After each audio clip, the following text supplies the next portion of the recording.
மறுபடியுமாய் நான் உங்களுக்கு அன்பான வாழ்த்துக்களை தெரிவித்துக் கொள்கிறேன்.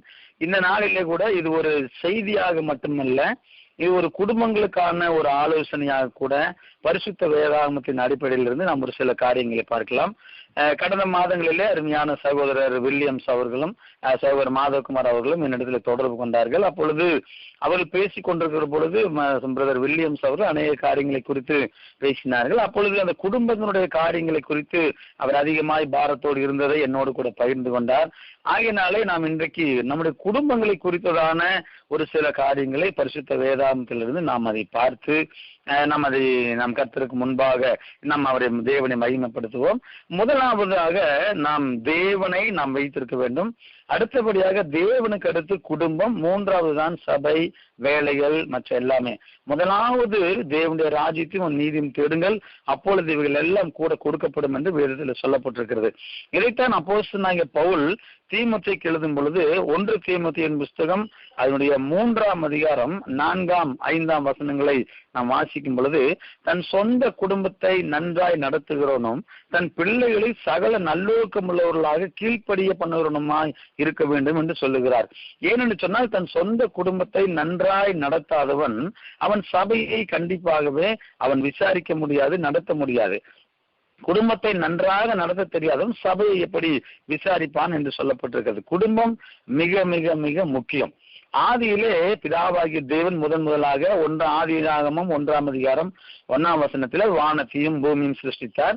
அதற்கு பிற்பாடு அவர் சூரியனை படைத்தார், சந்திரனை படைத்தார், நட்சத்திரங்களை படைத்தார். எல்லாவற்றையும் படைத்து கொண்டு வந்த பொழுது நல்லது நல்லது என்று கண்டார். அப்படியே அவர் கண்டு ஆதியாகமம் 2ஆம் அதிகாரம் 7ஆம் வசனத்திலே அவர் மனிதனை அவர் மண்ணினாலே உருவாக்கி அவனை தனக்குள் இருந்த ஜீவ சுவாசத்தை அவனுக்குள் ஊதுகிறார். அதற்கப்புறம் எல்லா ஜீவ ஜந்துகளுக்கும் அவர் படைக்கும் பொழுது ஜோடி ஜோடியாக படைத்தார். எல்லாம் ஆடு, மாடு, சிங்கம், புலி, யானைகள் எல்லாம் ஜோடி ஜோடியாய் போய் கொண்டிருந்ததை பார்த்த ஆண்டவர் மனிதன் ஆதியாகமம் 2ஆம் அதிகாரம் 18ஆம் வசனத்துல வாசிக்கும் பொழுது, மனிதன் தனிமையாய் இருப்பது நல்லதல்ல, அவனுக்கு ஏற்ற துணியை உண்டாக்குவேன் என்று சொல்லி அவனுக்கு ஏற்ற ஒரு துணையான ஏவாளை கர்த்தர் உண்டாக்கினார். இப்படி தேவன் மனிதனை மண்ணினாலே உண்டாக்கினார். அது மனிதனை கர்த்தர் மட்டும்தான் உருவாக்க முடியும், சிருஷ்டிக்க முடியும். ஆனால் இனி சந்ததி தேவை என்றால் அதற்கு ஜோடு ஜோடாக இல்லாமல் குடும்பங்கள் உருவாக முடியாது, சந்ததிகள் உருவாக முடியாது, அது பலுகி பெருக முடியாது. அது எந்த மனிதனாக இருந்தாலும், அது மிருகமாக இருந்தாலும், அது ஜோடி ஜோடியாக இல்லாமல் சந்ததி உருவாக முடியாது என்கிற ஒரு வரைமுறையை பிதாவாகிய தேவன் ஆதியிலே அவர் கொடுத்திருந்தார். ஆனால் ஒரே ஒருவர் மாத்திரம்தான் அப்படி இதிலிருந்து வேறுபட்டவராய் நம்முடைய ஆண்டவராய் இயேசு கிறிஸ்து இந்த பூமியில வந்தார். ஏனென்று சொன்னால், தீர்க்கதரிசிகள் சொன்ன அந்த வார்த்தையின்படியாக கன்னியின் வயிற்றிலே ஆண்டவராய் இயேசு கிறிஸ்து பிறப்பார் என்று ஏசாயா தீர்க்கதரிசி முதற்கொண்டு அநேக தீர்க்கதரிசிகள் சொன்னார்கள். ஆகினாலே எந்த ஆண் துணை இல்லாமல் கன்னி மரியாள் இடத்திலே பரிசுத்த ஆவியானவராலே அவர் கர்ப்பவதியாகி அவர் உற்பத்தி பிறந்தார் என்று சொல்லி நாம் வாசிக்கிறோம். அது ஆதியாகமம் மத்தேயு 1ஆம் அதிகாரம் 28ஆம் வசனத்துல நாம் 26ஆம் வசனங்கள்ல எல்லோருடைய பாவங்களை ரட்சிப்பதற்காக வந்தார் என்று பார்க்கிறோம். இதுதான் குடும்பம். அப்ப ஆதியாகமம் 1ஆம் அதிகாரம் 28ஆம் வசனத்துல அவர் சொல்லும் பொழுது, நீங்கள் பலுகி பெருகி பூமியை நிரப்புங்கள் என்று சொன்னார். அதே ஆங்கில வேதாகமத்துல and God blessed them and God said unto them அப்படி என்று சொல்லப்பட்டிருக்கிறது.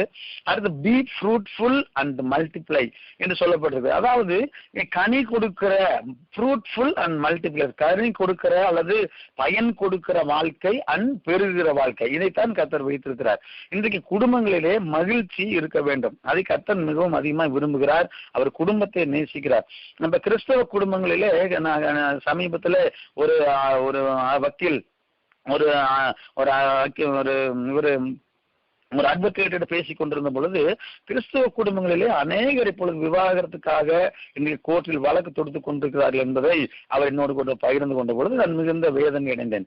ஏனென்று சொன்னால், குடும்பங்களிலே இன்றைக்கு ஒருவருக்கொருவர் விட்டு கொடுக்காமல், ஒருவருக்கொருவர் மன்னியாமல் இருப்பதுதான் இதற்கு முக்கியமான காரணம். அப்போஸ்தலனாகிய பவுல் ரோமருக்கு எழுதின நிருபம் 15ஆம் அதிகாரம் அதனுடைய 7ஆம் வசனத்துல சொல்லுகிறார், கிறிஸ்து நம்மை ஏற்றுக்கொண்டதை போல நீங்களும் ஒருவரை ஒருவர் ஏற்றுக்கொள்ள வேண்டும் என்று சொல்லுகிறார். கிறிஸ்து நம்ம எல்லோருடைய பாவங்களை ஆண்டவராய் இயேசு கிறிஸ்து அவர் ஏற்றுக்கொண்டார். ஏனென்றால் வேதம் சொல்லுகிறது, ரத்தம் சொன்னது இல்லாமல் பாவம் மன்னிப்பு இல்லை. அது எபிரேயர் 9ஆம் அதிகாரத்துல காலை வெள்ளாட்டுக்கடா இவர்கள் ரத்தத்தினாலே அல்ல, நம்முடைய ஆண்டவராய் இயேசு கிறிஸ்து நம் சொந்த ரத்தத்தினாலே நம்ம எல்லோருடைய பாவங்களை அவர் ஏற்றுக்கொண்டாரே.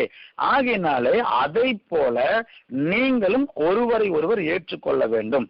கணவனும் மனைவியும் முதலாவது குடும்பம் என்று சொன்னால் கணவன், மனைவி, பிள்ளைகள், இதுதான் ஒரு குடும்பம். முதலாவது கணவனும் மனைவியும் ஒருவரை ஒருவர் ஏற்றுக்கொண்டு நம்ம வாழ வேண்டும். அது பிடித்து போகணும். முதலாவது அவங்க பிடிச்சிருச்சுன்னா அவங்க செய்யற தவறு தவறாக தெரியாது. உதாரணமா சொல்லணும்னா, ஒரு குழந்தை இருக்கிறது, நம்ம நேசிக்கிற அருமையான குழந்தைகள் தான். ஆனால் அந்த குழந்தை சாக்கடையிலே போய் விழுகும் பொழுது நாம் என்ன செய்யறோம், அந்த குழந்தையை நம்ம ஏற்றுக்கொள்கிறதுனால நாம் அது செய்யற தவறு நமக்கு தவறாக தெரியாது. நாம் சாக்கடைக்குள்ளே நுழைந்து அந்த குழந்தையை எடுக்கிற அளவிற்கு நம்மை பக்குவப்படுத்திக் கொள்கிறோம். நாம் அந்த குழந்தையை ஏற்றுக்கொள்கிறோம். அதே போல கணவனும் மனைவியும் ஒருவரை ஒருவர் ஏற்றுக்கொண்டால் வீட்டிலே பிரச்சனைகள் இருக்காது. ஏன்னா கணவனும் மனைவி உறவுகளும் அப்படித்தான் இருக்க வேண்டும். அடுத்தபடியாக கணவன் மனைவிக்குள்ள ஈகோ இருக்கக்கூடாது.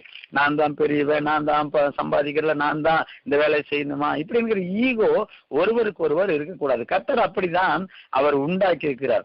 அதைத்தான் அப்போஸ்தலனாகிய பவுல் எபேசியர் நிருபத்திலே நீங்கள் குடும்பங்களை குறித்து தான் அதிகமாய் அந்த 4ஆம் அதிகாரத்திலே அவர் எழுதி கொண்டு வருகிறார். அந்த 4ஆம் அதிகாரம் முழுவதும் 5ஆம் அதிகாரத்துல அதனுடைய தொடர்ச்சியும் நீங்க பாத்தீங்கன்னா குடும்பங்களை குறித்து அவர் அதிகமாக அவர் கரிசனை உள்ளவராய் எழுதி வைத்திருக்கிறார். நீங்க அப்போஸ்தலர் எபேசியர் 4ஆம் அதிகாரம் 30ஆம் வசனத்துல வாசிக்கும் பொழுது, நீங்கள் மீட்கப்படும் நாளுக்கென்று முத்திரையாக பெற்ற பரிசுத்த ஆவியை நீங்கள் துக்கப்படுத்தாதீர்கள் என்று எழுதி வைத்திருக்கிறார். ஏனென்று சொன்னால், இப்ப நாம் ஒரு நாள் கர்த்தருடைய வருகையோ அல்லது நம்முடைய மரணமோ வரும் பொழுது நாம் கிறிஸ்துவுக்குள் மரித்தவர்கள் மீட்கப்படும் நாளுக்கு என்று முத்திரையாக நமக்கு ஒரு பரிசுத்த ஆவியை கொடுத்திருக்கிறார். அதை நாம் துக்கப்படுத்தக்கூடாது என்று சொல்லுகிறார். 4ஆம் அதிகாரம் எபேசியர் 3:31 வசனம் சொல்லுகிறது, சகல விதமான கசப்பு, கோபங்கள், மூர்க்கம், கூக்குரல், தூஷணம் மற்ற எந்த துர்க்குணமும் உங்களை விட்டு நீங்க கடவுது என்று சொல்லப்பட்டிருக்கிறார். ஆகினாலே நம்ம தான் எல்லா விதமான கசப்புகள், கோபங்கள், மூர்க்கங்கள், இது ஒவ்வொரு ஸ்டெப் பை ஸ்டெப்பா சொல்றாரு. முதலாவது லேசான கசப்புகள் வரும் பொழுது அதை பேசி சரி பண்ண வேண்டும். அடுத்து கோபங்கள் வருகிறது, அந்த கோபம் தான் மூர்க்கமாக மாறுகிறது, அந்த மூர்க்கம் தான் கூக்குரலாக மாறுகிறது, அந்த கூக்குரல் தான் அது தூஷணங்களாக அது மாறுகிறது. இவைகளை நம் குடும்பங்களை விட்டு நீக்க வேண்டும். இதெல்லாம் நம்மை விட்டு நீங்க வேண்டும். 4ஆம் அதிகாரம் 32ஆம் வசனம் சொல்லுகிறது, நாம் ஒருவருக்கொருவர் தயவா இருக்க வேண்டும், மன உருக்கமா இருக்க வேண்டும். கிறிஸ்துவுக்குள் தேவன் உங்களுக்கு மன்னிக்கதை போல நீங்களும் ஒருவருக்கொருவர் மன்னியுங்கள் என்று சொல்லப்பட்டிருக்கிறது. ஏனென்றால் இன்றைக்கு இது ஒரு மிகப்பெரிய ஒரு காரியம். ஆண்டவராய் இயேசு கிறிஸ்து சிலுவையிலே அவர் சொன்ன முதலாவது வார்த்தை, பிதாவே இவர்களுக்கு மன்னியும், தாங்கள் செய்திருந்தது என்று அறியாதிருக்கிறார் என்று சொன்னார். ஆண்டவராய் இயேசு கிறிஸ்து ஒரு பாவம் செய்யவில்லை, பாவம் அறியாதவர், பாவம் செய்யாதவர். ஆனால் அவரை கொண்டு போய் சிலுவையிலே அவர் அடித்து துன்புறுத்தி அவர் தொங்க விடப்பட்ட பொழுது அவர் சொன்னார், நீங்கள் இவர்களை மன்னியுங்கள் என்று சொன்னார். அதை போல கணவனும் மனைவியும் பிள்ளைகளும் ஒருவருக்கொருவர் தயவாயும் நாம் விட்டு கொடுத்து நாம் மன்னித்து போகும் பொழுது கர்த்தர் நிச்சயமாகவே அந்த குடும்பங்களை கர்த்தர் ஆசீர்வதிப்பார். ஏனென்றால் வாழ்வது ஒரே ஒரு வாழ்க்கை, அந்த ஒரே ஒரு வாழ்க்கை அது சந்தோஷமாய் வாழ வேண்டும். அதுதான் கர்த்தர் அதிகமாக விரும்புகிறார். மாத்திரமல்ல, பிள்ளைகளுக்கு பெற்றோர் ஒரு ரோல் மாடலாக இருக்க வேண்டும். நாம் வீட்டில் உட்கார்ந்து கொண்டு நாம் பேசுகிற வார்த்தைகளை பிள்ளைகள் நன்றாக கவனித்துக் கொண்டிருப்பார்கள்.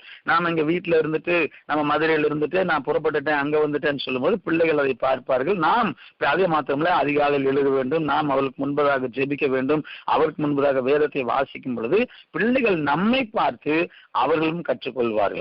இதைத்தான் நீங்க ஆதியாகமத்தின் புஸ்தகம் 6ஆம் அதிகாரம் அதனுடைய 13, 14, 15 வசனங்களை வாசிக்கும் பொழுது கர்த்தர் நோவாவிடம் சொல்லுகிறார். என்ன சொன்னாரு, நீங்க இப்படிப்பட்ட ஒரு பெரிய பேழை உண்டாக்குங்க, ஜனங்களை உண்டாக்கினதுக்காக நான் மனிதர்களை படைத்ததற்காக நான் மனஸ்தாபப்படுகிறேன் என்று சொல்லி இவளையெல்லாம் நான் அழிக்கப் போகிறேன் என்று சொல்லி நோவாவிடத்துல அவர் சொல்லுகிறார், நீ ஒரு பேழை உண்டாக்கு என்று சொல்லும் பொழுது அப்பொழுது அந்த குடும்பம், அவனுடைய மனைவி, அந்த 3 மகன்கள், 3 மருமகள்கள் எந்த விதமான எதிர்ப்பும் சொன்னதாக வேதத்தில் எழுதப்படவில்லை. ஏனென்று சொன்னால் அந்த காலத்திலே மழை அவர்கள் பார்த்ததில்லை. ஆனாலும் அவ்வளோ பெரிய பேழையை அவன் கட்டி கொண்டிருக்கும் பொழுது, எத்தனை வருடங்களானதோ தெரியாது, ஆனால் அவன் பேழை கட்டும் பொழுது மனைவி முறுமுறுக்கவில்லை, பிள்ளைகள் மருமக்கள் யாரும் முறுமுறுக்காதபடினால் தான் அவர்கள் குடும்பமாய் அந்த பேழைக்குள்ளே அவர்கள் பிரவேசித்தார்கள்.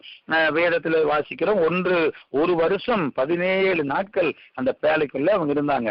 அது மாமியார் இருந்தாங்க, 3 மருமகள் இருந்தாங்க, மகன்கள் இருந்தாங்க. அந்த பேழைக்குள்ளே எந்த சண்டை வந்ததாக வேதத்தில் எங்களை அவ்வளவு ஒற்றுமையாக, எவ்வளவோ அந்த மனித கழிவுகள், அந்த மனித மிருகனுடைய கழிவுகளை சுத்தம் பண்ண வேண்டியது இருந்திருக்கும், அத்தனைக்கும் உணவு கொடுக்க வேண்டியது இருந்திருக்கும். எல்லாவற்றையும் ஒருவருக்கு ஒருவர் விட்டு கொடுத்து அந்த பேழைக்குள் இருந்தார்கள். அது எபிரேயர் 11:7 நாம் வாசிக்கும் பொழுது, விசுவாசத்தினாலே நோவா தேவ எச்சரிப்பு பெற்று தன் குடும்பத்தை ரட்சிக்க அவன் பேழையை உண்டு பண்ணினான் என்று நாம் வாசிக்கிறோம்.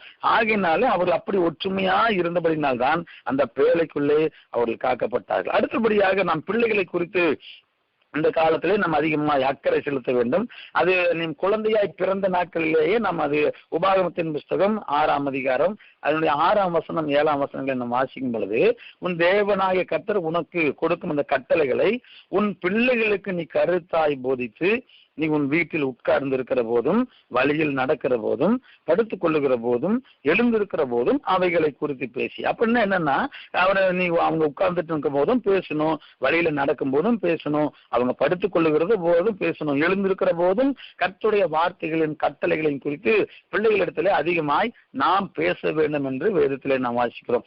ஏனென்றால் எப்பொழுதுமே நாம் வேதத்தில் உள்ள கதாபாத்திரங்களை சொல்லி வளர்க்கணும். இன்னைக்கு நம்ம பிள்ளைகளுக்கு அப்படிப்பட்ட யோசேப்புடைய பரிசுத்தத்தை குறித்து சொல்லணும். யோசேப்பு எவ்வளவோ பாவம் செய்ய வாய்ப்பு கிடைச்ச பொழுதும் அவன் பாவம் செய்யாமல் இருந்தபடினால் தான் அவன் எகிப்திலே அநேகருக்கு அவன் படியளக்கக்கூடிய அந்த ராஜ மேன்மையை, அவன் எகிப்தின் அதிபதியாக அவன் மாறுவதற்கு காரணம் யோசேப்பினுடைய பரிசுத்தம். அவன் பாவம் செய்ய எல்லா வாய்ப்புகளுக்கு வந்த போதும் அவன் சொன்னான், என் தேவனுக்கு விரோதமா இவ்வளவு பெரிய பாவத்தை செய்வது எப்படி என்று அவன் பரிசுத்தமாக அதை சொல்லி வளர்க்கணும். அதே போல தானியேலுடைய தீர்மானம், தானியேல் இந்த மரக்கறி தான் நான் சாப்பிடுவேன், எனக்கு இந்த மாமிசங்கள் வேண்டாம்னு சொல்லி அவன் ஒரு சில அந்த சாப்பிடுகிற காரியத்திலே ஒரு வைராக்கியமா இருந்தான். அந்த வைராக்கியம் தான் அவனை சிங்ககபி வரை அவனை கொண்டு போனது. அந்த வைராக்கியம் தான் சிங்ககபியில கூட கர்த்தர் அவனை பாதுகாத்தார், தூதனை அனுப்பி பாதுகாத்தார். அதே போல சாத்ராக் மேசாக் ஆபேத்நேகோ போன்ற வாலிபர்களை நாம் பார்க்கும் பொழுது அவர்களுக்குள்ள இருந்த வைராக்கியம் 3 பேருக்குள்ள ஏற்கனவே சொன்னாங்க, இந்த பொற்சிலை நீங்க வணங்க வேண்டும், இல்லாவிட்டால் உங்களை தூக்கி இந்த எரிகிற அக்னிச்சிலை போடுவோம் என்ற சட்டங்கள் போட்டிருந்த பொழுது அவர்கள் தைரியமா நின்னாங்க. ராஜாவை பார்த்து நேபுகாத் நேச்சாரே என்ற பெயரை சொல்லி சொன்னாங்க, நாங்கள் ஆராதிக்கிற தேவன் எங்களை தப்பு வைக்க வல்லவராக இருக்கிறார், ஒருவேளை விடுவிக்காமற் போனாலும் பரவாயில்லை என்று தைரியமாய் நின்ற பொழுது அங்க 7 மடங்கு சூடுபட பண்ணுகிறது. அந்த 7 மடங்கு சூடு பண்ணி போடும் பொழுதும் கூட அவர்களுடைய வைராக்கியம் அங்க ஒரு தூதனை அனுப்பி அவர்களை பாதுகாத்தது. ஹல்லேலூயா. அதே போல அதே சமயத்துல நம் நியாயாதிபதிகள் புஸ்தகம் 14ஆம் அதிகாரத்தில் சிம்சோனை குறித்து நாம் பார்க்கலாம். அதுல 13ஆவது நியாயாதிபதிகள் 13ஆம் அதிகாரம் 12ஆம் வசனத்துல அந்த மனோவா ஆண்டவரிடத்துல கேட்பாரு, இந்த எனக்கு பிள்ளை கொடுப்பேன்னு சொன்னீங்களே, அந்த பிள்ளை எனக்கு கொடுக்கும் பொழுது நான் எப்படி வளர்த்த வேண்டும், எப்படி நடத்த வேண்டும் என்று கேட்டார்கள். ஆனால் அவர் கேட்டாங்க, ஆனால் பிள்ளையை வளர்க்க அவர்கள் தவறி விட்டார்கள். நீங்க 14ஆம் அதிகாரம் 5ஆம் வசனத்துல நீங்க வாசிக்கும் பொழுது அந்த பெற்றோர்கள் அந்த சிம்சோனை திராட்சை தோட்டத்தின் வழியாக அவர் கூட்டிக் கொண்டு போகிறார்கள். நீங்கள் என்னாகமம் 6ஆம் அதிகாரம் 1ஆம் வசனத்தை நீங்க வாசிக்க நசரேய விரதத்தை குறித்து அவனுடைய தலையில சவரகன் கத்தி படக்கூடாது, திராட்சை வற்றல் திராட்சை சம்பந்தப்பட்ட எதையும் அவன் புசிக்க கூடாது, எந்த விதமான பிரேதத்தருகே என்னாகமம் 6ஆம் அதிகாரம் 6ஆம் வசனம் சொல்லப்படுறது, யாதொரு பிரேத தண்டை போகக்கூடாது என்று கண்டிஷனை ஆண்டவர் வைத்திருக்கிறார். ஆனால் இவர்கள் எல்லாம் தெரிந்திருந்தும் அந்த சிம்சோனுக்கு அவர்கள் சொல்ல தவறினார்களா தான் நினைக்கிறேன். அந்த திராட்சை தோட்டத்தின் வழியாக கூட்டிக் கொண்டு போகும் பொழுது அது ஒரு மிகப்பெரிய ஒரு தவறு. அடுத்தபடியாக அங்கு அவன் போகும்பொழுது அவனுக்கு எதிராக ஒரு பாலசிங்கம் வருகிறது, கர்ஜிக்கிற சிங்கத்தை அவன் கிழித்து போட்டு கொண்டு போகிறான். திரும்பி வரும் பொழுது அந்த பிரேதத்துக்குள்ள இருந்த தேன் கூட்டில் இருக்கிற தேனை எடுத்து அவன் சாப்பிட்டு கொண்டே வருகிறான். அதை கொண்டு வந்து அந்த 14ஆம் அதிகாரம் 9ஆம் வசனத்துல பெற்றோர்களுக்கும் கொடுக்கிறான். பெற்றோர்கள் கேட்கல, இது எங்கிருந்து கிடைச்சது என்று அவங்களும் கேட்கல, இவனும் சொல்லவில்லை. ஏனென்று சொன்னால் கடைசியில் அவனுடைய வாழ்க்கை, அவன் அநேக ஸ்திரீ, அவன் தெளிலாளுடைய அவளை பார்த்து நேசித்து போய் அவன் கண்கள் பிடுங்கப்பட்டு அவன் மிகப்பெரிய ஒரு பராக்கிரமசாலியாய் கர்த்தர் வைத்திருந்தார். இஸ்ரவேல் ஜனங்களை, அதாவது மோசேக்கு அப்புறம் யோசுவாவுக்கு அப்புறம் யோசுவா மரித்து போனதுக்கு அப்புறம் ஜட்ஜஸ்களை எழுப்புகிறார். ஒவ்வொரு நியாயாதிபதி முதல்ல ஒத்தினியிலிருந்து ஒவ்வொரு தீர்க்கதரிசியாக ஒவ்வொருவராய் அவர் எழுப்பிக் கொண்டே வருகிறார். அப்படிப்பட்ட வரிசையில வருகிறவன் தான் சிம்சோன். அவனுக்கு பராக்கிரமத்தை கொடுத்திருந்தார். ஒரு கழுதியுடைய பச்சை தாடை எலும்பை கொண்டு அவன் 1000 பேரை கொன்றான். ஒரு 300 நரிகளை பிடித்து ஒன்றாக கட்டி அவன் அந்த வெள்ளாண்மையில விட்டு அவன் அதை நாசம் பண்ணினக்கூடிய ஒரு வல்லமை பெருத்தன், ஒரு பெரிய கதவு நிலவை அப்படியே பெயர்த்து கொண்டு போகிற வல்லமை படைத்தவன் தான். ஆனால் அவன் நல்ல முறையில வளர்க்காதவன், அவனுடைய முடிவை பார்த்தால் அவன் பரிதாபமாய் கடைசியில் அவன் கண்கள் பிடுங்கப்பட்டு மாவரைத்து மற்றவர்களுக்கு கேவலமாய் அவன் போனான். இது நாம் நம்முடைய பிள்ளைகளை எப்படி வளர்த்த வேண்டுமோ அப்படி சொல்லி பெற்றோர்கள் இன்றைக்கு கிறிஸ்தவ குடும்பங்களை இப்படி வளர்த்த வேண்டும். அடுத்தபடியாக திருமண காரியங்களை நாம் பார்க்கும் பொழுது, ஆபிரகாம் தன் மகன் ஈசாக்குக்காக அவனுடைய வயது, அவனுக்கு குழந்தை 75 வருஷத்துல கர்த்தர் வாக்குத்தத்தம் பண்ணினார். 100 வயதுல ஈசாக்கை கொடுத்தார்.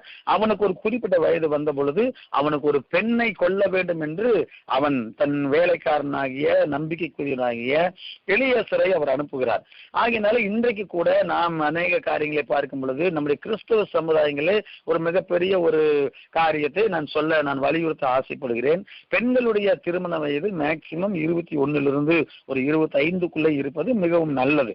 ஆண்களுடைய திருமணங்கள் ஒரு 25 ஒரு 27 அதே ஒரு சரியான வயது என்று நான் விசுவாசிக்கிறேன். ஏனென்று சொன்னால் நாம் அதிகமாக படித்துக் கொண்டே இருக்கும் பொழுது வயது அதிகமாக திருமணங்கள் தள்ளி போகிறது. திருமணங்கள் தள்ளி போகும் பொழுது பெற்றோர்களுக்கு அது மிகப்பெரிய ஒரு பாரமா இருக்கிறது. ஏனென்று சொன்னால் அந்தந்த காலங்களில் உலக மனிதன் சொல்லுகிறான், பருவத்தை பயிர் செய்ய சொல்லுகிறான். கர்த்தர் ஏற்ற காலங்களிலே ஏற்ற துணையை கர்த்தர் கொடுக்க வேண்டும் என்று சொன்னபடினால பெற்றோர்களுடைய இது முக்கியமான கடமை. அந்தந்த காலங்களிலே அந்த பெண் +2 முடித்து அல்லது காலேஜ் ஒரு டிகிரி முடிக்கும் பொழுது அதற்கு முன்பதாகவே நாம் நல்ல ஒரு வரங்கள், நல்ல ஆவிக்குரிய மணமக்களை நாம் தேட வேண்டும். ஏனென்று சொன்னால் நம் அந்நிய நுகத்திலே பிணைக்க கூடாது. அதனால் நாம் முதல்ல நாம் தேடி வைக்க வேண்டும். இது பெற்றோருடைய முக்கியமான கடமை. அடுத்தபடியாக வாலிப தம்பி தங்கச்சிமார்களுக்கு நாம் சொல்லுகிற காரியம் என்னவென்றால், நல்ல உடைகளை, நல்ல அருவருப்பான உடைகளை நிச்சயமாகவே தரிக்க கூடாது. வேதம் சொல்லுகிறது, புருஷர்களின் உடைகளை பெண்கள் தரிக்கலாகாது என்று சொல்லப்பட்டிருக்கு. இன்றைக்கு லெகின்ஸ் போடுறாங்க, அது தவறல்ல. ஆனால் முட்டிக்கு கீழே ஒரு அடிக்கு கீழே அது கவர் பண்ணின துணியாக இருக்க வேண்டும். அது மாதிரி ஆண்களுடைய ஹேர் ஸ்டைலும் பாத்தீங்கன்னா அப்படிதான் இருக்கு, அவங்களுடைய பேண்ட்டும் அப்படிதான் இருக்கு. இன்றைக்கு நடை உடை பாவனங்கள் அவர்களை பார்க்கும் பொழுது கிறிஸ்துவர்கள் என்று சொல்ல வேண்டும். பேதுரு ஆண்டவராய் இயேசு கிறிஸ்துவை அங்க பிடிக்கும் பொழுது, பேதுரு அங்க குளிர் காய்ந்து கொண்ட இடத்துல போகும் பொழுது, நீயும் அவரோடு இருந்தவன், உன் பேச்சு வெளிப்படுத்தினது என்று அவர்கள் சொல்ல வேண்டும். அப்படிப்பட்டதாக நம்முடைய பிள்ளைகளை எல்லாம் கர்த்தருக்குள்ளே நாம் நடத்த வேண்டும். ஏனென்று சொன்னால் நீதிமொழிகள் 22ஆம் அதிகாரம் அதுல 6ஆம் வசனம் சொல்லுகிறது, பிள்ளையானவனை நடக்க வேண்டிய வழியிலே நடத்து, அவன் முதிர் வயதிலும் அதை விடாதிருப்பான் என்று சொல்லப்பட்டிருக்கிறது. இன்றைக்கு நீங்க பெரிய பெரிய வல்லரசு நாடுகளை நீங்க பார்த்தீர்களானால், அமெரிக்கா, ரஷ்யா, இத்தாலி போன்ற பெரிய பெரிய வல்லரசு நாடுகள் இன்றைக்கெல்லாம் தேவாலயங்கள் எல்லாம் அநேக தேவாலயங்கள் பூட்டப்பட்டிருக்கிறது. அநேக தேவாலயங்களை கிளப்புகளாக மாற்றியிருக்கிறார்கள், அது லைப்ரரியாக மாற்றிருக்கிறார்கள், அது மாலாக மாற்றிருக்கிறார்கள். நிறைய பேர் அதை விலைக்கு வாங்கி அது பங்களாக்களாகவும் மாறியிருக்கிறார்கள். காரணம் என்னவென்று சொன்னால், அவர்கள் பரிசுத்தமாக இருந்தார்கள். அவர்கள் தான் முதலாவது சுவிசேஷங்களை நமக்கு இந்தியாவுக்கு கொண்டு வந்தார்கள். ஆனால் இப்ப நிலைமை மாறி போகுது. ஏனென்று சொன்னால், பிள்ளைகளை அவர் நல்வழிப்படுத்தாமல் விட்டதினாலே பிள்ளைகள் எல்லாம் எல்லாமே தப்பு இல்லை, எல்லாமே சரிதான், அது ஒன்றும் பாவம் இல்லை என்று சொல்லி இன்றைக்கு எல்லாம் ஐடி ஃபீல்டு இருக்கிற வாலிப தம்பி தங்கச்சிமார்களும் சரி, இன்னைக்கு ஃபேஸ்புக், இன்டர்நெட், கூகுள் எல்லாம் பாவம் பெருத்து கிடக்கிறது. நீங்க பாவத்தை நீங்க எப்படி வேணாலும் சரி, நீங்க எதை கேட்டாலும் அங்க பாவம் வருது. இன்றைக்கு அது இல்லாமல் வாழ முடியாது என்கிற சூழ்நிலை இன்றைக்கு பிசாசு தந்திரமாய் கொண்டு வந்து வைத்திருக்கிறான். ஏன்னா இன்னைக்கு நீங்க ஒரு 10th படிச்சாலும் 8th படிச்சாலும் இன்னைக்கு எல்லா லெசன் எல்லாம் நீங்க கூகுள்ல போய் நீங்க டவுன்லோட் பண்ணிக்கிங்க என்கிற அளவிற்கு இன்றைக்கு அந்த அளவுக்கு நாகரிகம் பெருத்து கிடக்கிறது. ஆனால் அதே இதிலேயே அங்கு பாவங்களும் உள்ளே வைக்கப்பட்டிருக்கிறது, மறைத்து வைக்கப்பட்டிருக்கிறது. ஆதியிலே தேவன் ஏதேன் தோட்டத்தை உண்டாக்கினார். ஏதேன் தோட்டத்தை உண்டாக்கி சகல விதமான கனி மரங்களையும் அங்கு வைத்திருந்தார். வைத்து விட்டு இதை நீ புசிக்க வேண்டாம் என்று சொன்னார். ஆனால் புசிக்க வேண்டாம் என்று சொன்ன கனியை அந்த ஏவாள் போய் புசித்தாள். காரணம் என்னவென்று சொன்னால், அவளுக்கு கர்த்தர் நல்ல ஞானத்தை கொடுத்திருந்தார். அதை செய்யக்கூடாது என்று தெரிந்தும் அவர்கள் போய் அதை செய்தால் ஆகினாலதான் பாவம் உலகத்திலே பிரவேசம். இன்றைக்கும் ஒரு மனிதன் பரிசுத்தமா இருக்க வேண்டும் என்று விரும்பினால் அவள் இருக்கலாம். அதே சமயத்தில் பாவம் செய்ய வேண்டும் என்று முடிவெடுத்தாலும் அதை யாராலும் தடுக்க முடியாது. வேதம் சொல்லுகிறது 3 யோவானிலே அது 4வது வசனத்தில் வாசிக்கும் பொழுது, என் பிள்ளைகள் சத்தியத்திலே நடக்கிறார்கள் என்று நான் கேள்விப்படுகிற சந்தோஷத்திலும் அதிகமான சந்தோஷம் எனக்கு இல்லை என்று வேதத்திலே வாசிக்கலாம். நம்முடைய பிள்ளைகள் சத்தியத்திலே நடக்கிறார்கள் என்கிற சந்தோஷம் தான் நமக்கு மிக மிக மிக முக்கியமாக இருக்க வேண்டும்.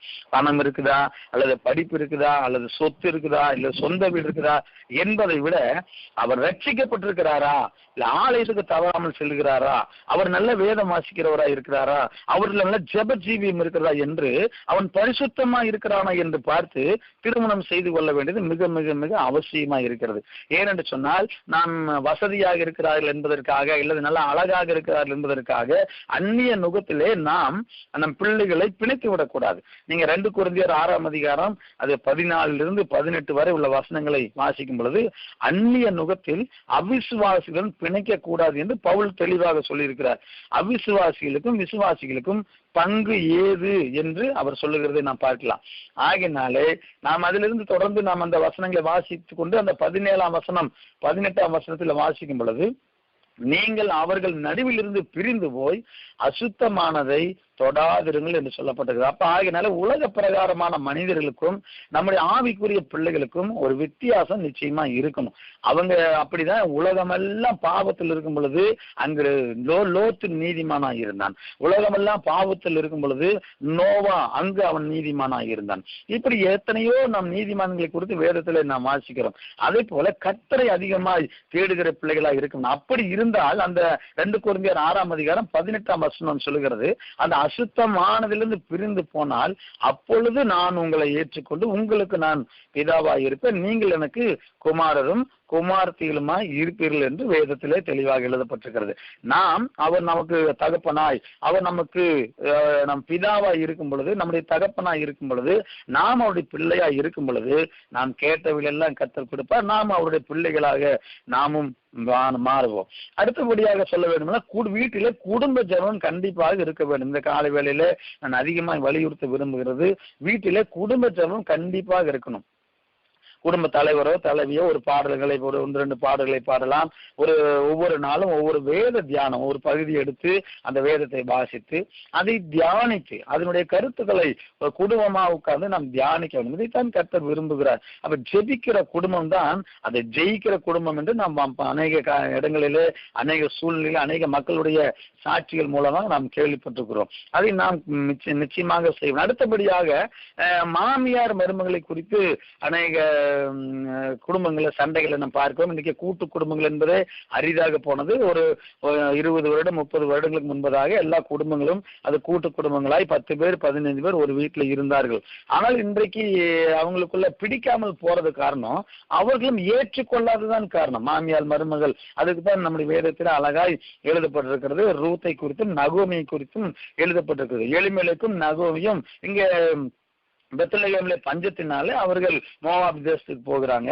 அங்க போன இடத்துல 2 பிள்ளைகளை மகன்களையும் கூட்டிக் கொண்டு போய் திருமணம் அங்க முடிக்கும் பொழுது அங்க எலிமெலேக்கும் இறந்து போகிறார், நகோமியுடைய 2 மகன்களும் இறந்து போகிறார்கள். ஆனால் அங்க ஓர்பால் முத்தமிட்டு போய்விடுகிறாள். ரூத் சொல்லுகிறாள், உம்முடைய தேவன் என்னுடைய தேவன், நீர் எங்க இருக்கிறீங்களோ நான் அங்க வரேன், நீங்க எங்க இறந்து போறீங்களோ நான் அங்க இருக்கிறேன்னு சொல்லி அவங்க வந்தாங்க. காரணம் என்னன்னு கேட்டா, அவங்க மாமி கிட்ட கேட்டு தெரிஞ்சிருப்பாங்க, அந்த நம்முடைய இஸ்ரவேலின் தேவன் எவ்வளவு அற்புதங்களை செய்தார், எப்படி செங்கடலை பிறந்தார், எப்படி யோர்தானை பிரித்தார், எப்படி அவர் எரியோ கோட்டைகளை தகர்த்தார், அல்லது இப்படிப்பட்டதான எப்படி சூரியனை நிறுத்தினார்கள், இப்படிப்பட்டதான அந்த அற்புதங்களையும் அதிசயங்களையும் அவள் கேட்டுக்கொண்டே இருந்திருப்பாள். ஒரு தடவை மாறா வந்தது, கசப்பான தண்ணி வந்தது, உடனே அங்க ஒரு இலையை வெட்டி போட்டாங்க. அங்கு மிகப்பெரிய அற்புதமான ஒரு மதுரமான நீரை கர்த்தர் கொடுத்தார். வானத்து மன்னாவினாலே போஷித்தார். செங்கடலில் வெட்டாந்தரில் நடக்கிறதை போல நடந்தார்கள். பகலில் பகலிலே மேகஸ்தம்பம், இரவிலே அக்னி ஸ்தம்பத்தை கொண்டு நடத்தினார். அவர்களுடைய வஸ்திரங்கள் பழசா போகல, அவங்களுடைய பாதரட்சிகள் தேய்ந்து போகவும் இல்லை.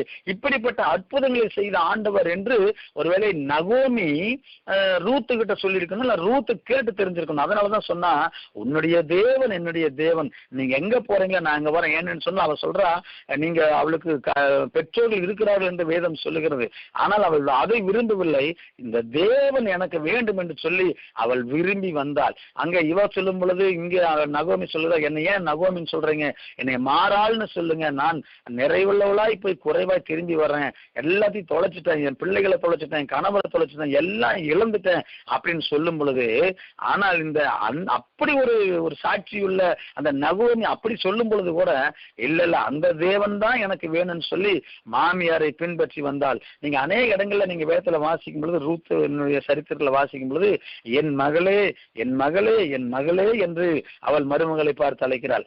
இவளும் போய் என்ன பண்றா, மருமகள் தன் மாமிக்காக போய் நான் சாப்பாடு அரேஞ்ச் பண்றேன்னு சொல்லி அவள் போய் கதிர் பொறுக்க போகிறாள். அவள் கதிர் பொறுக்க போய் அங்கு ரூத்து அந்த போவாசுடைய தோட்டத்தில் கதிரை பொறுக்கி கொண்டு வருகிறாள். அப்படி அவர்களுக்கு இருந்த ஒற்றுமைதான் கடைசியில பார்த்தீங்கன்னா, அவன் போவாசுக்கு அவன் மனைவியாக அவள் போய் அந்த குடும்பத்தில் அவள் ஆசீர்வதிக்கப்பட்டால். அதன் மூலமாகத்தான் அதுக்கு பிற்பாடுதான் அவன் அதனுடைய சந்ததியில் தான் தாவீது பிறந்தார். தாவீதுடைய சந்ததியில் நம்முடைய ஆண்டவராய் இயேசு கிறிஸ்து அவர் பிறந்தார். இந்த உலகத்திலே எவ்வளவு பணம் இருந்தாலும், வீடு இருந்தாலும், இல்ல நிலங்கள் இருந்தாலும், இல்ல ஆஸ்தி இருந்தாலும், எல்லாம் இருந்தாலும் தம்முடைய ஆத்மாவை நஷ்டப்படுத்தப்படுகிறார். குடும்பமாய் தேவனுடைய சந்நிதியிலே நாம் போய் காணப்பட வேண்டும். அதைத்தான் கர்த்தர் விரும்புகிறார். அதைத்தான் அப்போஸ்தலனாகிய பவுல் அவனுடைய நிருபங்கள் முழுவதும் நீங்க வாசித்து பார்த்தீங்கன்னா, அவர் அவருக்கு எவ்வளவு உபத்திரங்கள் வந்தது, பாடுகள் வந்தது, அடிகள் வந்தது, நிந்தைகள் வந்தது, எல்லாம் வந்தாலும் அவர் சொல்லுவாரு. நீங்க அப்போஸ்தலனாகிய பவுல் அந்த பிலிப்பியருக்கு எழுதின இந்த 3ஆம் அதிகாரம் அதனுடைய 10-12 வசனங்களை வாசிக்கும் பொழுது அவர் சொல்லுகிறார், இப்படி நான் கிறிஸ்துவுக்குள் நான் எப்படி ஆயிரம் மரித்தோரிலிருந்து உயிரோடு எழுந்திருப்பதற்கு தகுதியாகும்படிக்கு அவருக்காக எல்லாவற்றையும் நான் குப்பையாக எண்ணுகிறேன், நஷ்டமாக எண்ணுகிறேன் சொல்லுகிறார். எப்படியாயினும் நான் மரித்தோரிலிருந்து உயிரோடு எழுந்த நான் தகுதி அடைய வேண்டும். அது ஒன்றுதான் அவருடைய விருப்பம். இந்த உலகத்திலே ஐஸ்வர்யானை குறித்தும் லாசருவை குறித்தும் வேதத்திலே தெளிவாக எழுதப்பட்டிருக்கிறது. அங்கு அவன் பூமியிலே அவன் ஐஸ்வர்யவானுக்கு பெயர் கூட எழுதப்படவில்லை. அவன் சம்பரமாய் சாப்பிட்டு கொண்டிருந்தான், பூமியில ரத்தாம்பரம் முடித்தி கொண்டிருந்தான். ஆனால் தேவனை பற்றிய அறிவு அவனுக்கு இல்லை. ஆனால் லாசரு அந்த மேஜிலிருந்து விழும் துணிக்கையை அவன் அதனாலே தன் வயிற்று நிரப்ப ஆசையா இருந்தான். அது கூட அவனுக்கு கிடைக்கவில்லை என்று வேதம் சொல்லுகிறது. ஆனால் நடந்த சம்பவத்தை பார்க்கும்போது 2 பேரும் மரித்து போனார்கள். அங்கு ஐஸ்வர்யவானை அடக்கம் பண்ணினார்கள் என்று எழுதப்பட்டிருக்கிறது. ஆனால் லாசருவை அடக்கம் பண்ண கூட ஆட்கள் இல்லை. ஆகினால அதை கூட எழுதப்படவில்லை. ஆனால் இருவரும் மரித்து அங்கு பரலோகம் போய் அங்கு பரதீசுக்கு போய் பார்க்கும் பொழுது அங்கு லாசரு ஆபிரகாமுடைய மடியிலே கொண்டு போய் விடப்படுகிறான். இந்த ஐஸ்வர்யவான் அங்கு அக்னியும் கந்தவும் எரிகிற அந்த வேதனை அக்னினாலே அவன் வேதனைப்படுகிறதை வேதத்திலே நாம் வாசிக்கிறோம். அவன் அங்கிருந்து சொல்கிறான், இன்னும் எனக்கு 5 சகோதரர்கள் உண்டு, நீங்க லாசரு அனுப்புங்க, என் தகப்பனே, என் ஆண்டவனே, என் ஆபிரகாமே என்று கூப்பிடுகிறான். ஆகினால அவனுக்கு பூமியிலே ஆபிரகாமை தெரிந்திருக்கிறது. ஆனாலும் அவன் மனம் திரும்பாமல் போனதுனாலதான் அவனுடைய வாழ்க்கை அந்த பரிதாபம் பண்ணுது. நாம் இன்றைக்கு அல்லது நம் மனைவி, நம் பிள்ளைகள் அல்லது நம்முடைய குடும்பத்தின் அனைவரும் அந்த பரலோகத்திலே அந்த பரதீசிலே நாம் பிரவேசிக்க வேண்டும். அதற்காகத்தான் சொல்றாரு பவுல் சொல்றார், எனக்கு லாபமாய் தோன்றது எல்லாவற்றையும் நஷ்டம் குப்பையுமாய் எண்ணுகிறேன் என்று சொல்லுகிறதை நாம் வாசிக்கலாம். மாத்திரமல்ல, இன்றைக்கு உலகத்துல இருக்கிற இப்படிப்பட்டதான பிரச்சனைகள், இன்னைக்கெல்லாம் தனிமைப்படுத்தப்பட்ட சூழ்நிலைகள், பேப்பர்லயும் நியூஸ்ல நம்ம பார்க்கிறோம். அநேக இடங்கள்ல என்ன சொல்றாங்கன்னா, அநேக இடங்கள்ல அவங்க கேள்விப்படுற இடம் நிறைய குடும்ப சண்டைகள் நடக்கிறது என்று நாம் கேள்விப்படுகிறோம். அநேக இடங்கள்ல இப்ப வீட்டுல கணவனும் மனைவியும் இருக்கும் பொழுது நிறைய ஒரு சின்ன வார்த்தைகள், வாயின் வார்த்தைகள் அநேக சண்டைகள் வருகிறதை நாம் பார்க்கிறோம். ஆனால் வேதத்திலே தெளிவாக எழுதப்பட்டிருக்கிறது, நாம் ஒருவருக்கு ஒரு மன்னிக்கணும், விட்டு கொடுக்கணும், மெச்சூரிட்டி. அதாவது அந்த கணவனுக்கும் மனைவிக்கும் கர்த்தர் கொடுத்திருக்கிற ஒரு காரியம், அந்த வயதினுடைய மூப்பினுடைய அனுபவங்கள் வர வர வர நாம் இன்னும் அதிகமாய் திருமணமாகி 25 வருடம் 26 வருடம் ஆகுது. ஆனாலும் குடும்பங்கள் இன்னும் சண்டைகள், இன்னும் பிரச்சனைகள், இன்னும் விட்டு கொடுக்காம இருக்கிறது என்று சொன்னால் காரணம் சத்திய வேதத்தை நாம் தெளிவாக நாம் அறிந்து கொள்ளாமல் போனால் இப்படிப்பட்ட சூழ்நிலைகள் இன்றைக்கு இருக்கும். அதைத்தான் கர்த்தர் அந்த கால வேளையிலே உங்களோடு கூட அதை வலியுறுத்த ஆசைப்படுகிறார். நாம் கிறிஸ்துவர்களாக இருக்கிற நாம் இந்த இன்சூரன்ஸ் துறை ஜப ஐக்கியத்திலே நாம் இணைந்திருக்கிறோம். சொல்ல போனால் அதற்காக நீங்கள் அநேக பிரயாசப்பட்டு இப்படிப்பட்டதான ஒரு ஐக்கியத்தை உருவாக்கி இருக்கிறீர்கள். இதுல இணைந்திருக்கிற குடும்பங்களிலே இனி வருகிற நாட்களில் எந்த விதமான இப்படிப்பட்ட பிரச்சனைகள் வரக்கூடாது. அதுதான் மிக மிக முக்கியம். முதலாவது கர்த்தர் அதைத்தான் எதிர்பார்க்கிறார். ஏன்னா முதல் ஆதியிலே மனிதனை ஜோடி ஜோடியாக உண்டாக்கினார். அதைத்தான் இயேசு கிறிஸ்து சொல்லுகிறார், இது நிமித்தம் புருஷன் தன் மனைவியோடு இசைந்திருப்பான் என்று சொல்லப்பட்டிருக்கிறது. அவர்கள் தகப்பனையும் தாயையும் விட்டு இசைந்திருப்பார்கள் என்று சொல்லப்பட்டிருக்கிறது. ஆகினாலே இது கர்த்தரால் உண்டாக்கப்பட்ட ஒரு நியமம். ஆகினாலே அந்தந்த காலங்களிலே அந்தந்த பிள்ளைகளுக்கு ஏற்ற துணைகளை நாம் தேடி அந்தந்த காலங்களுக்குள்ளாக திருமணங்களை நடத்தி வைக்க வேண்டும். என்று சொன்னால் நமக்கு வயது இருக்கும் பொழுதே அந்த பிள்ளைகளை நடத்தி அவர்கள் எப்படி எல்லாம் நடக்கிறார்கள் என்பதை குறித்து நாமும் இருந்து பார்க்க முடியும். ஏனென்று சொன்னால் என்னுடைய வாழ்க்கையில இதை நான் அதை நினைத்தேன். என்னுடைய வாழ்க்கையில கூட இதை நான் எனக்கு ஒரு 2 பெண் குழந்தைகளை கர்த்தர் கொடுத்தார். நான் கடந்த 2018 ஆண்டிலே ஒரு மகளையும் 2019 ஆண்டிலே ஒரு மகளையும் நான் ஊழியம் செய்கிற 2 மாப்பிள்ளைகளுக்கு திருமணம் செய்ய கர்த்தர் கிருபை பாராட்டினார். உண்மையாகவே நான் விசுவாசி 2 பிள்ளைகளும் நான் ஊழியம் பண்ற என்னுடைய பிள்ளைகளும் கர்த்தருக்காய் வாழ வேண்டும், பரலோக ராஜ்யத்தில் போகும் பொழுது இதோ நானும் என் பிள்ளைகளும் என்று அவர் சமூகத்தில் போய் நிற்க வேண்டும் என்று நான் மிகுந்த வாஞ்சி உள்ளாக இருந்தேன். ஆகியனாலதான் சொல்றேன். அப்ப நான் உடனே அப்படிப்பட்ட கேட்டதுக்கு ஏற்ற நல்ல ஒரு அருமையான நல்ல வாழ்க்கையை அவர்களுக்கும் கர்த்தர் கொடுத்தார். வீட்டுல சந்தோஷமாய் சமாதானமாய் விட்டு கொடுக்கிற மனப்பான்மை இன்னைக்கு அதிகமா வளரணும். நிறைய குடும்பங்களில இதை நாம் பார்க்க முடிகிறது இல்லை. இந்த கடைசி காலங்கள் இன்னைக்கு கொஞ்ச காலங்களில் இது பூமியில் நடக்கிற சம்பவங்கள் எல்லாம் பார்க்கும் பொழுது கர்த்தருடைய வருகை மிக மிக மிக சமீபம் என்பதை அது மிக தெளிவாக சொல்லப்பட்டிருக்கிறது. இந்த 666 முத்திரைக்கான எல்லா காரியங்களும் உலகில் நடந்து கொண்டு வருகிறது. இன்றைக்கும் நாம் குடும்பங்களிலே இப்படிப்பட்ட காரியங்களை செய்யாமல் இன்னும் நல்லா படிக்கணும், இல்ல 2 டிகிரி வாங்கணும் 3 டிகிரி வாங்கணும்னு சொல்லும் பொழுது பிள்ளைகளுடைய வயது 26 27 28 ஆகும் பொழுது 32 33 வயது அப்படிப்பட்ட மாப்பிள்ளைகள் நாம் பார்க்க ஆரம்பிக்கும் பொழுது என்ன ஆகுதுன்னா அதுக்குள்ள நம்முடைய மனநிலைகள் மாறிவிடும். அல்லது பிள்ளைகள் நல்லா படிச்சுட்டாங்கன்னா ஒருவேளை மாப்பிள்ளைகள் நல்லா அப்படிப்பட்ட மாப்பிள்ளை கிடைக்காம போகக்கூடிய சூழ்நிலைகளோடு உருவாகலாம். என்னுடைய கருத்து. ஆகியனாலே நான் என்ன சொல்ல வருகிறேன், அந்த குறிப்பிட்ட காலங்களுக்குள்ளாக ஏற்ற துணைகளை நாம் நல்ல ஆவிக்குரிய மணமக்களை நாம் பார்த்து வைக்க வேண்டும். இந்த நாளிலே உலகம் முழுவதும் பலவிதமான கொள்ளை நோயினாலே ஜனங்கள் பாதிக்கப்பட்டிருக்கிறார்கள். இந்த கொரோனா வைரஸ்ங்கிறதுனாலே சபைகளில் இன்னைக்கு சபைகள் அப்படிப்பட்ட பரிசுத்தத்தை போதிக்கிற சபைகள் இன்றைக்கு குறைந்து போயிருக்கிறது. இன்றைக்கு ஏதோ ஒரு கடமைக்காக ஆராதனை அல்ல, ஜெபம் என்பது ஒரு கடமைக்காக இல்லாமல் இன்றைக்கு ஜெபம் என்பது உள்ளத்தின் ஆழத்தில் இருந்து அவருடைய பாரங்களை தேவனுடைய சமூகத்திலே சொல்லுவதுதான் அது மிகுந்த ஒரு பாரமுள்ள ஜெபம். வேதம் சங்கீதம் 91 சங்கீதத்துல 2ஆம் வசனம் சொல்லுகிறது, நான் கர்த்தரை நோக்கி நீர் என் அடைக்கலம் என் கோட்டை என் தேவன் நான் நம்பியிருக்கிறோம் என்று சொல்லுவேன் என்று சொல்லுகிறார். இது 3 பேர் பேசுற மாதிரி இந்த சங்கீதம் அமைந்திருக்கிறது. நீங்க அதுல பாத்தீங்கன்னா 3 பேர் நான் என்று போட்டிருக்கும், அவன் என்று போட்டிருக்கும், நீ என்று போட்டிருக்கும். அப்படி இந்த அவன் என்னிடத்தில் என்று சொல்லப்படும் இப்படி ஒரு கான்ட்ரவர்சியா இருக்கு. இதுல பாத்தீங்கன்னா ஒரு வேத பண்டிதர் சொன்னதை நான் கேள்விப்பட்டேன். இது தாவீது சாலமோனுக்கு சொன்னதை போல அவர்கள் சொன்னார்கள். உன்னதமானவருடைய மறைவில் இருக்கிறவன் சர்வ வளர் நிலையில் தங்குவான் என்று தாவீது சொல்லும் பொழுது சாலமோன் சொன்னான், நான் கர்த்தரை நோக்கி நீர் என் அடைக்கலம் என் கோட்டை என் தேவன் நான் நம்பியிருக்கிறேன் என்று சொல்லுவேன் என்று சொல்லும் பொழுது அப்ப தாவீது சொல்றாரு, அவர் அப்படி நீ இருந்தால் அவரை உன்னுடைய கோட்டையாக அவருடைய அடைக்கலமாக அவரை உன் தேவனாக அவரை நீ நம்பியிருக்கிறதாக நீ வைத்திருந்தால் அவர் உன்னை வேறனுடைய கண்ணிக்கும் அந்த பாலாக்கும் கொள்ளை நோய்க்கும் நீ தப்புவிப்பார், அவர் தமது சிறகுகளால் உன்னை மூடுவார், அவர் சட்டைகளின் கீழே நீ அடைக்கலம் புகுவாய் என்று சொல்லி அப்படி ஆசீர்வாதம் சொல்லிக்கொண்டே வருகிறார். உடனே அவர் தாவீது சொல்லுகிறார் இந்த 9ஆம் வசனத்துல, எனக்கு அடைக்கலமாயிருக்கிற உன்னதமான கர்த்தரை உனக்கு தாபரமாக கொண்டா. இன்றைக்கு நாம் சொல்ல வேண்டும், எனக்கு நான் சொல்லணும், நான் ஆசீர்வதிச்சிருக்கேன், நான் கர்த்தரை தேடினேன், கர்த்தர் என்னை ஆசீர்வதித்தார். நீ உன்னை ஆசீர்வதிக்கணும்னா நான் தேடின எனக்கு அடைக்கலமான என்னுடைய தேவனை நீ தாபரமாக கொள்ள வேண்டும். எனக்கு உதவி செய்தார், எனக்கு நல்ல வேலை கொடுத்தாரு, நல்ல ப்ரமோஷன் கொடுத்தாரு, நல்ல பதவிகள் கொடுத்தார், நல்ல வீடு கட்ட கிருபை செஞ்சாருன்னா நான் அந்த உன்னதமான கர்த்தரை நான் எனக்கு தாபர அடைக்கலமாக கொண்டேன். அதை நீயும் அடைக்கலமாக நீ கொண்டாயானால் உனக்கு பொல்லாப்பு உனக்கு நேரிடாது, வாதை உன் கூடாரத்தை அணுகாது, உன்னுடைய வழிகளில் எல்லாம் உன்னை காக்கும்படி தூதர்கள் கட்டளையிடுவார்னு சொல்லுகிறார். அப்படி எல்லாம் சொல்லி முடிச்சதுக்கு அப்புறம் 14ஆம் வசனத்துக்கு நீங்க சங்கீதம் 91:14 வரும்பொழுது கர்த்தர் பேசுகிறார். அவன் என்னிடத்தில் வாஞ்சியா இருக்கிறபடியால், அப்ப அங்க அவன் ஒருத்தர் சொல்றாரு, அவ 3 பேர் இங்க இருக்கிறாங்க. அவன் கர்த்தர் சொல்றாரு, இன்னொருத்தர்கிட்ட சொல்றாரு அவன்ங்கிறாரு. கர்த்தர் சொல்றாரு, தாவீது சொல்றாரு, அவன் என்னிடத்தில் வாஞ்சியா இருக்கிற அவனை விடுவிப்பேன், என் நாமத்தை அவன் அறிந்திருக்கிறபடியால் அவனை உயர்ந்த அடைக்கலத்தில் வைப்பேன், அவன் என்னை நோக்கி கூப்பிடுவான், நான் அவனுக்கு மறு உத்தரவு அருளி செய்வேன். அவன் என்னை நோக்கி கூப்பிடுவான், கூப்பிட்டால் அல்ல, அவன் நிச்சயமா என்னை நோக்கி கூப்பிடுவான். யாரு?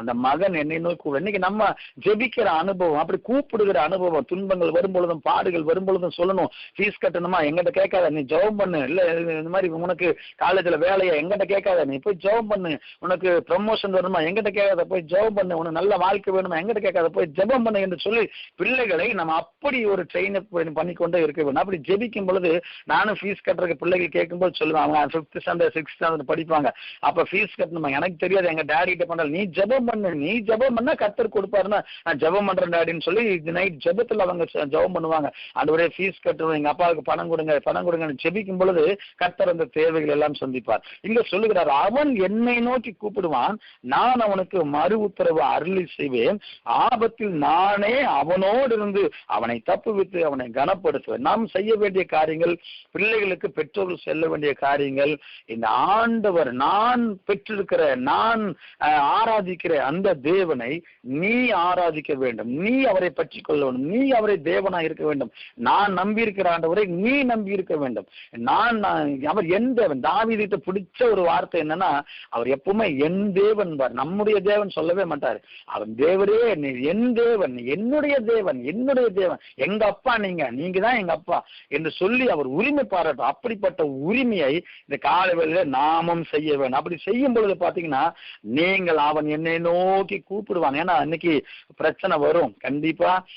சங்கீதம் 23 வாசிக்கிறோம், நான் மரண இருளின் பள்ளத்தாக்கில் நடந்தாலும் பொல்லாப்புக்கு பயப்படேன், தேவர் என்னோடு கொடுக்கிறேன். சங்கீதம் 23:4 நம்ம வாசிக்கிறோம். அப்ப மரண இருள் கண்டிப்பாக வரும். அந்த மரண இருள் வராம இருக்காது, மரண இருள் வரும், கொள்ளை நோய் வரும், அம்புகள் வரும், சங்காரங்கள் வரும், இப்படிப்பட்ட கொரோனா வைரஸ் வரும், இனியும் பயங்கரமான வியாதிகள் கூட வரலாம். ஆனால் நாம் பயப்பட வேண்டிய அவசியம் இல்லை. ஏன் என்று சொன்னால், அவர் நம்முடைய தேவனாய் நாம் நம்பி இருக்கும் பொழுது கர்த்தர் நம்ம எல்லா தீங்குக்கும் அவர் விலக்கி காப்பார். ஆகையினால பொல்லாப்பு உங்களுக்கு நேரிடாது, வாது உங்கள் கூடாரத்தை அணுகாமல் கர்த்தர் பாதுகாத்துக் கொள்வார். இதை நாம் செய்ய வேண்டும் நம்முடைய வாழ்க்கையில.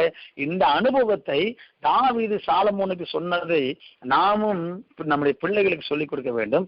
அப்படி சொல்லும் போதுதான் கர்த்தர் சொல்லுவார், என் நாமத்தை அவன் அறிந்திருக்கிறான், அவன் என்னிடத்தில் வாஞ்சியா இருக்கிறான், அவன் என்னிடத்தில் வாஞ்சி. அப்ப நம்முடைய பிள்ளைகள் சத்தியத்தில் நடக்கிறாருங்கிற சந்தோஷம் தான் நமக்கு பெருசா இருக்கணும். என் பிள்ளை டாக்டரா இருக்கிறான், இல்ல என் பிள்ளை என்ஜினியரா இருக்கிறான், இல்ல என் பிள்ளை பெரிய நல்ல ஒரு மாசம் 2 லட்சம் ரூபாய் சம்பாதிக்கிறான், அப்படிங்கிறதை காட்டிலும் என் பிள்ளை கர்த்தருக்குள் நடக்கிறான், என் பிள்ளை தேவனுக்குள் இருக்கிறான் என்கிற ஒரு சந்தோஷம் தான் கடைசியில் அவனை பரலோகம் வரை கொண்டு போய் சேர்க்கும்.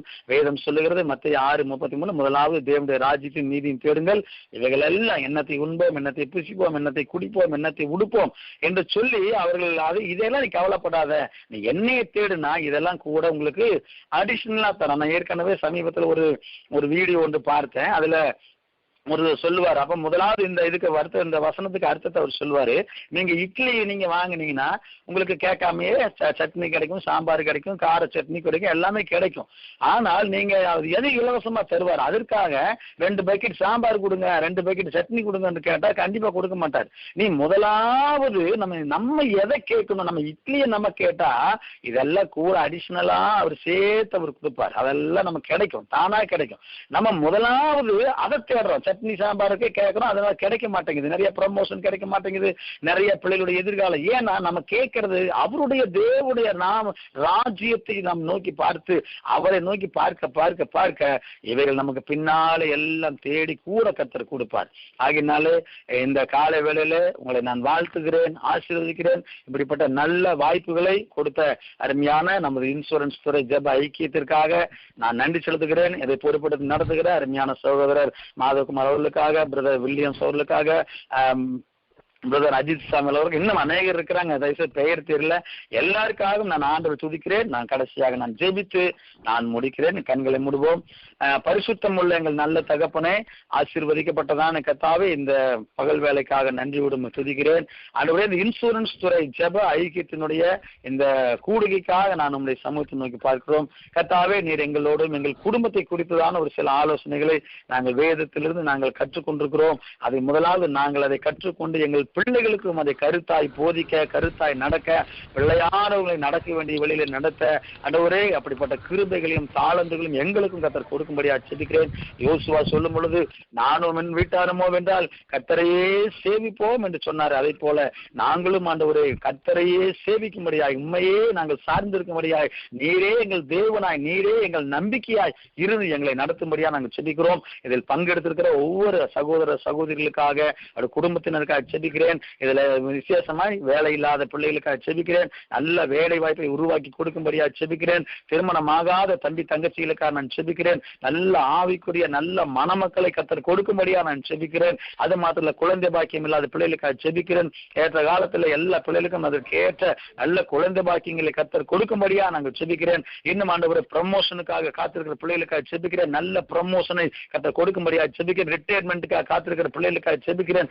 ஏற்ற காலம் நல்ல பணி ஓய்வு பெற்று கர்த்தருடைய ஊழியத்தை இன்னும் ஆண்டவரை உற்சாகமாக செய்ய கிருபைகளை கர்த்தர் தரும்படியா ஜெபிக்கிறேன். அது மாத்திரம் வியாதியோடும் பலவீனத்தோடும் இருக்கிற பிள்ளைகளுக்காக ஜெபிக்கிறேன். எல்லா ஆண்டவரே சுதம் சரீரங்களை காணப்படுற எல்லா பலவீனங்களை இயேசுவின் நாமத்தினாலே நீர் ஆண்டவரே அற்புதமாய் அதிசயமாய் மிகப்பெரிய ஒரு விடுதலை கர்த்தர் கொடுக்கும்படியா நாங்கள் ஜெபிக்கிறோம். தொடர்ந்து இந்த இன்சூரன்ஸ் துறை ஜெப ஐக்கியங்களுக்காக ஆண்டவரே நாங்கள் பாரத்தோடு ஜெபிக்கிறேன். இன்னும் இது வளர்ந்து பெருக நான் வாழ்த்துகிறேன், ஆசீர்வதிக்கிறேன். நீரே ஆசீர்வதியும் வழிநடத்தும் பொறுப்பெடுத்துக் கொள்ளும்.